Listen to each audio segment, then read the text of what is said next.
All right, let's talk about one of the most famous spots on Earth, the Trevi Fountain in Rome. You've seen it a million times, right? In movies, on postcards. You feel like you know it. But I'm telling you, there is so much more going on just beneath the surface. We're talking drama, hidden messages, and even some wild geology, all hiding in plain sight. You know, pictures just don't do it justice. The first thing that really hits you when you're there is the sheer size of it. It's not just some fountain in a park. It's this massive, massive work of art, basically welded onto the back of a palace, and it completely takes over this tiny little piazza. The sound of all that water, the way the stone just glows, it's a total sensory overload in the best way possible. And then, of course, there's the money. A lot of money. So what's this number all about? Well, that is roughly how much cash gets tossed into that fountain every single year. Yeah, that's over $3 grand a day. And here's the cool part. It's not just forgotten coins sitting at the bottom. This whole coin tossing thing actually has a really amazing modern purpose. Every day, they collect all that money and it goes straight to a charity called Caritas. They help folks in Rome who are in need with things like food and other support. So, every single coin that's tossed in, it's like a little wish that also does some actual good in the world. So that's the story everyone knows, right? The coins, the charity. But we're about to go way deeper. Let's start peeling back the layers and see what stories are literally carved into the stone itself. Okay, first up, how this thing even got built. And let me tell you, it was a whole saga. We're talking rivalries, intense Roman pride, and get this, some seriously petty revenge. This was no simple construction job. It was pure drama for 30 years straight. Just look at this timeline. It all kicks off in 1730 with this big design competition. And it's not finished until 1762. That's over 30 years. It spanned the careers of two different architects. The main guy, the visionary, was Nicola Salvi. But the really sad part? He died before he ever got to see his masterpiece completely finished. And the drama started right out of the gate. So the Pope holds this competition, and the winner is a guy from Florence.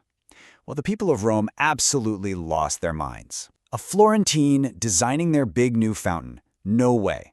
The uproar was so huge that the Pope actually had to back down and give the job to the runner-up, who just so happened to be a local Roman, our guy, Nicola Salvi. Okay, so Salvi finally gets the job and starts working, but the drama is far from over. Turns out there was this barber who had a shop right there on the square, and he complained about everything. The noise, the dust, you name it. He was apparently just a total pain and made Salvi's life a living nightmare. And this is where it gets good. This is what you get when you mess with a Baroque artist. Salvi plotted his revenge. You see that big stone vase on the right side of the fountain? It's sometimes called the Ace of Cups. Salvi sculpted that and put it right there for one and only one reason: to completely and forever block the view from that annoying barber shop. How's that for payback? An artistic "I told you so" that's lasted for centuries. All right, so that's the drama of how it was built. Now let's talk about the art itself. Because the Trevi Fountain isn't just pretty to look at, it's like a giant storybook carved out of stone. Every single statue, every little detail, it all means something.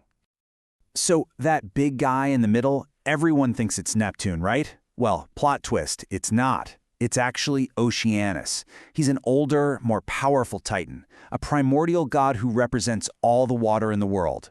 The whole idea is that he's not just commanding the sea, he is the sea, literally bursting out of the building behind him.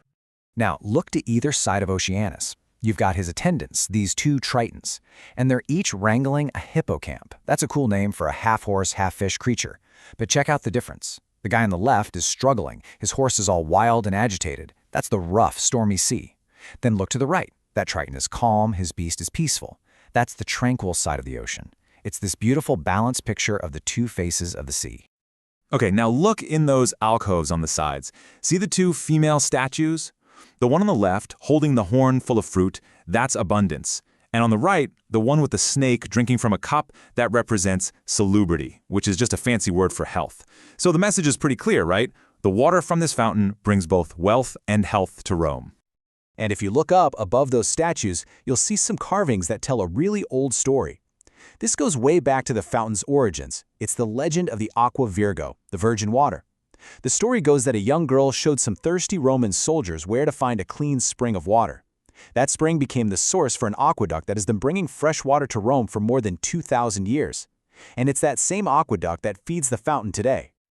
Okay, we've covered the drama, we've covered the art, now we're gonna go even deeper. And I mean that literally, we're going underground. Because this fountain isn't just about history, it's a tribute to the very geology that allowed Rome to exist in the first place. Let's talk about what it's made of. Sure, the famous statues are carved from that gorgeous bright white Carrara marble, but look at this breakdown. Almost 90% of the entire structure is made from one specific stone called travertine, and that's no accident. That choice of stone is a huge part of the story. So what is travertine anyway? Well, it's pretty cool. It's a type of rock that is literally born from water. It forms from the mineral deposits left by springs, and the travertine for the Trevi Fountain was dug up from a quarry just outside of Rome. So think about that. The fountain is literally built from the local landscape. It's made of the same earth it stands on.